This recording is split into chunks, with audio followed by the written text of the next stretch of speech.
High court में लगा था, पहला तो वो, और दूसरा कि आने वाले टाइम में हमें क्या करना होगा।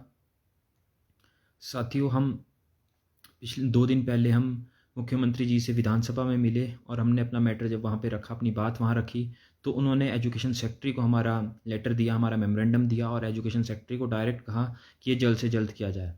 और उसके बाद जब हम एजुकेशन सेक्रेटरी को मिले, एजुकेशन सेक्रेटरी ने भी कहा कि मैं एजी को बोलता हूँ और वो आपका ही पक्ष कोर्ट में रखेंगे। कल 4 तारीख को जब हमारा केस कोर्ट में लगा था, तो लॉन्ग डिस्कशन के कारण वो केस नहीं लिया गया। जज ने कहा कि आज हेक्टिक डे है और हमारा जो केस है आज लगा। आज हमारा केस लंच से पहले लगा, लेकिन मैटर लंबा होने के कारण मैं हमारे लंच से पहले नहीं सुना गया।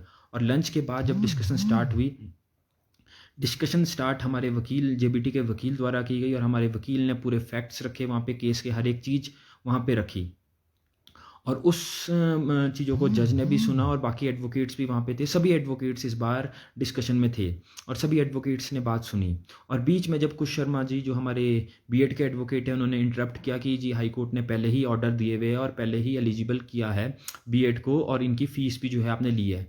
तो फिर वहाँ पे जज ने भी ये कहा कि फ़ीस तो ली गई है, लेकिन फ़ीस को जो है माना नहीं जाएगा, क्योंकि फ़ीस आपको जो ऑर्डर दिए गए थे, जिस ऑर्डर पे आपको पेपर में बैठने दिया गया, उस ऑर्डर पे क्लियरली मेंशन लिखा है कि फर्दर जो ऑर्डर आएगा कोर्ट में उसको ही सराहना रखा जाएगा, पिछले इस पे आप, प्रीवियस इस पे आप कुछ नहीं कह सकते हैं। फिर उसके बाद जो एनसीटी के हमारे जो एनसीटी के एडवोकेट थे, उन्होंने भी बीच में काफ़ी बार इंटरप्ट किया और हमारे जो एजी है गवर्नमेंट की, हिमाचल प्रदेश गवर्नमेंट के जो एडवोकेट थे, उन्होंने भी वहाँ पे जेबीटी का ही पूरा गवर्नमेंट की तरफ से अब हम बिल्कुल भी ये नहीं कह सकते कि गवर्नमेंट हमारे साथ नहीं है। गवर्नमेंट ने कोर्ट में अपनी बात रख दी है कि वो जेबीटी के ही साथ है। इसलिए सभी को ये ध्यान रखना होगा कि गवर्नमेंट हमारे साथ है और हमारे साथ ही गवर्नमेंट चाहती है कि जेबीटी की 1st to 5th को जेबीटी ही पढ़ाए। लेकिन एनसीटी के एडवोकेट ने वहाँ इंटरप्ट किया और वहाँ पे केंद्रीय विद्यालय की भी डिस्कशन हुई, सेंट्रल गवर्नमेंट के ऊपर भी काफ़ी सारी डिस्कशन हुई। और फिर जज ने कई एनसीटी के वकील को बताया कि ये नॉर्म्स जो है हमारी स्टेट्स के लिए अच्छे बेनिफिशियल नहीं है। ये नॉर्म्स का आप जो है 1st एंड 2nd पैराग्राफ देखिए, और 2nd पैराग्राफ जो एनसीटी के नॉर्म्स है उसका जो है हमारे ही बेनिफिट में, वो उसमें जो है जेबीटी की ऊपर ही पूरी बात रखी गई है। फिर एनसीटी के एडवोकेट्स ने कुछ इस तरह से कहा कि मेरे पास अभी पूरे फैक्ट्स नहीं है और मैं नेक्स्ट डेट जो है सितंबर में चाहता हूं, क्योंकि मुझे दिल्ली भी जाना है। फिर उस पे हमारे जज ने कहा कि नेक्स्ट डेट आपको अगस्त में ही करना होगा, आपको जल्दी से जल्दी मैटर सुनना होगा, और नेक्स्ट डेट जो है हमारे 26 अगस्त की मिली है। और कुछ लोग ये सोच रहे होंगे कि 26 अगस्त जो है हमारा लास्ट होगा।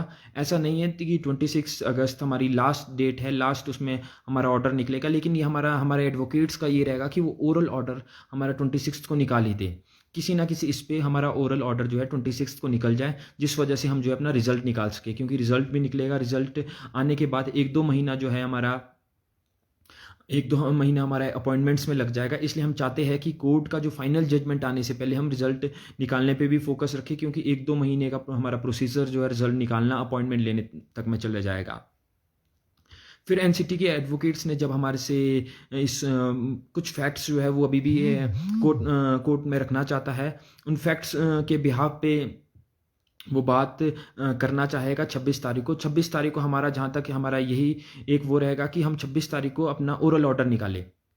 हमारे अब एडवोकेट्स भी वहाँ पे बात रखेंगे और हम चाहते हैं कि सभी ये बात ध्यान रखें कि गवर्नमेंट हमारे साथ है, गवर्नमेंट हमारे पक्ष में है। विधानसभा में हम जब मिले, मैं खुद मिला था, मेरी तरफ से ही मेमोरेंडम सीएम साहब को दिया गया, तो उन्होंने कहा कि हम जेबीटीज़ के साथ है, लेकिन कुछ कोर्ट की प्रोसीडिंग्स में टाइम लगता है। उस प्रोसीडिंग्स के टाइम लगने की वजह से इस मैटर में लेट हो रही है, कुछ कोविड की वजह से भी लेट हुई है, और कुछ जो है हमारा बीच में कोर्ट जो है हमारे फिजिकल वीडियो कॉन्फ्रेंस के तहत लग रहे थे, तो वीडियो कॉन्फ्रेंस में ये मैटर सुनना भी टफ हो रहा था। आज भी टोटल 1 आवर की डिस्कशन इस पे हुई है, इस मैटर के ऊपर 1 घंटा पूरा जो है मैटर ये चला है कोर्ट में, और हम चाहते हैं कि जल्दी से जल्दी ख़त्म हो। इसलिए हम सभी को साथ मिलकर तो रहना होगा, अपने एक दूसरे के टांग ना खींचनी होगी और हमें एक दूसरे का सपोर्ट करना होगा। सेकंड हमारा ये रहेगा कि फंडिंग भी हमारे को एडवोकेट को देनी है। फंडिंग क्योंकि हमारा जो फंडिंग रहती है वो पेशीज़ के ऊपर डिपेंड रहती है कि कितनी पेशी और होनी है और कितनी वो कोर्ट की हियरिंग्स के ऊपर हमारा फंडिंग रहेगी। तो इसलिए मेरा सभी से ये निवेदन है कि आप ज़्यादा से ज़्यादा फंड करें, जिस वजह से हम एडवोकेट्स को जो है टाइम टू टाइम फंड दें। जो लोगों ने बिल्कुल भी फंड नहीं दिया, मेरी उनसे ज़्यादातर रिक्वेस्ट रहेगी कि आप भी प्लीज़ कुछ भी दीजिए। हम ऐसा नहीं कह रहे कि आप जितना अमाउंट आपको अच्छा लगता है हमारे लिए उतना ही अमाउंट उसके बराबर है। आप 1000 रुपये दे, 500 दे, 100 दे, हमारे लिए हर एक चीज़ एक्सेप्टेबल है। और जैसे ही आगे कोर्ट की प्रोसीडिंग्स में कुछ होता है हम आपको सब कुछ जो है हम आपको लाइव के माध्यम से बता दिया जाएगा कि ये हुआ है। अभी तक सिर्फ इतना ही है कि जज भी हमारे ही फेवर में है। हमारा जो एडवोकेट है उसने हमारी पूरी बात वहाँ पे रख दी है और हमारा सरकार भी हमारे ही फेवर में है। तो अब हम प्रोटेस्ट और हंगर स्ट्राइक्स की जो बात चल रही थी, आप लोग सजेशन दे रहे थे कि यूनियन को प्रोटेस्ट करनी चाहिए, हंगर स्ट्राइक करनी चाहिए, तो अब हम वो चीज़ें नहीं कर पाएंगे क्योंकि सरकार ने पूरा पूरा पक्ष जो है जेबीटीज़ का कोर्ट में ले लिया है। उन्होंने जो ऑर्डर दिया था उस ऑर्डर पे ही जो रिप्लाई उन्होंने कोर्ट में दिया था उस रिप्लाई के ही ऊपर वो अपनी बात रख रहे हैं। और इसके बाद मैं लास्ट में यही कहना चाहूँगा कि यूनिटी के साथ आप प्लीज़ फंडिंग करिए, आप यूनियन के ऊपर विश्वास जता के रखिए। अगर यूनियन ने ये काम पहले शुरुआत की है तो हम भी इसे पूरा ख़त्म करने के तक ये लड़ाई लड़ेंगे। जब तक ये लड़ाई काम पूरा नहीं हो जाता है, हमारा हम केस नहीं जीत जाते हैं, तब तक हम ये इस काम को नहीं छोड़ेंगे।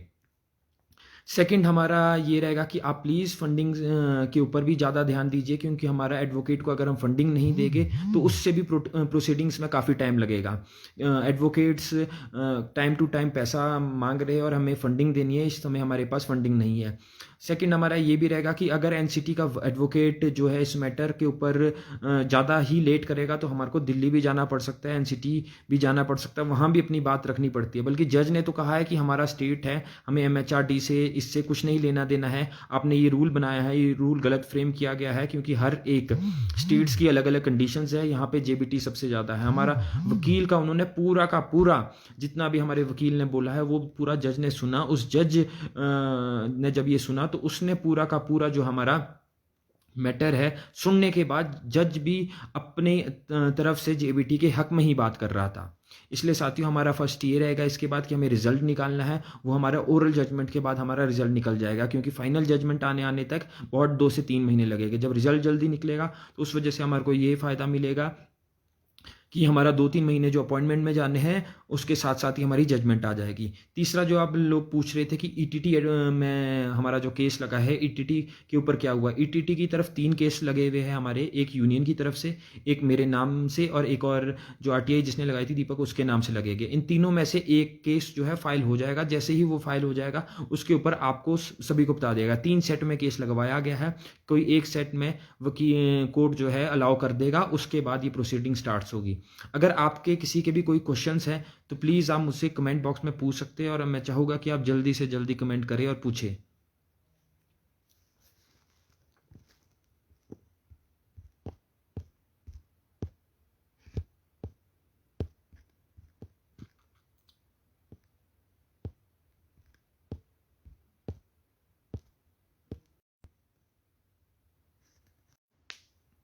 किसी का अगर कोई क्वेश्चंस है, कुछ पूछना चाहते हैं तो प्लीज़ आप जो है मैं कमेंट बॉक्स में लिख सकते हैं और आप मुझे पर्सनली भी कांटेक्ट कर सकते हैं अगर किसी को कुछ और इन्फॉर्मेशन चाहिए। और हमारा ये रहेगा कि आप जो है फंडिंग यूनियन के ही अकाउंट में भेजिए। आप किसी को मतलब कोई आपसे हंगर स्ट्राइक को लेकर पैसे मांग रहा है या फिर किसी और चीज़ को लेकर पैसे मांग रहा है तो आप प्लीज़ अब इसके बाद हंगर स्ट्राइक को लेकर कोई पैसा नहीं दीजिए। सिर्फ हमें जो है एडवोकेट को ही पैसा देना है, बाकी हमें किसी को कोई पैसा नहीं देना है। ना ही अब हमारी जो है हंगर स्ट्राइक होगी, ना ही हमारा कोई प्रोटेस्ट होगा क्योंकि हम अब प्रोटेस्ट भी नहीं कर सकते क्योंकि कोर्ट जो है वो हमारे ही सरकार कोर्ट में हमारे ही हक में बात कर रही है और हर जगह हमारे ही हक में बात कर रही है। आप प्लीज़ इतना ध्यान रखिए कि जो फंडिंग होगी वो प्लीज़ यूनियन के अकाउंट में ही हो। आप किसी को पर्सनली ना भेजिए और जो आप पर्सनली अगर किसी को भेजेगा और यूनियन तक वो पैसा अगर नहीं पहुंच पाता है तो उससे भी हमें काफ़ी प्रॉब्लम्स झेलनी पड़ सकती है। अगर किसी का कोई क्वेश्चन है तो प्लीज़ आप पूछ सकते हैं कमेंट बॉक्स पर।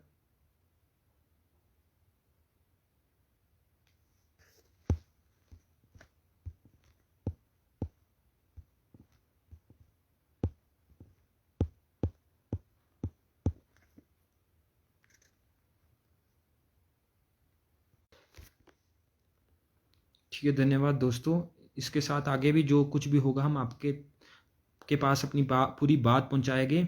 और आप प्लीज़ विश्वास रखिए यूनियन के ऊपर। अगर यूनियन ने ये चीज़ स्टार्ट की है और यूनियन लड़ाई लड़ रही है, तो जब तक पूरी लड़ाई ख़त्म नहीं हो जाती और जब तक जीतते नहीं हैं हम ये केस, हम तब तक ये लड़ाई लड़ते रहेंगे।